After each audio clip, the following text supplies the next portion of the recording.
And so what we have here when we look at Moses is very concerned about explaining himself as to who has sent him. But he doesn't know at the time that God is the revealer of himself, just the same as God starts revealing himself to Moses in the burning bush. It was when the bush started to burn, but it was not consumed, that got Moses very curious. And Moses walked over to see what it was. When God saw that Moses was curious and came over to see what's happening, why is the bush not consumed? That's when God started telling him about himself. And God started telling him what he was going to do. So God himself is the revealer of himself.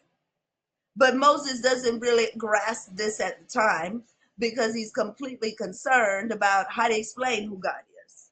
You see how we can try to understand so many things with our regular basic logic and experience, but we're missing some things about who God really is.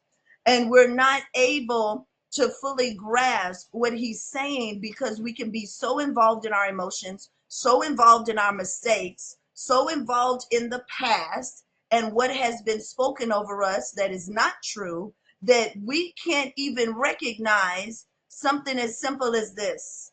Because it's great to see in scripture right now, but what about when that scenario comes up? What about when you feel the challenge? Will you recognize that God is the creator and he is all powerful, he's all knowing?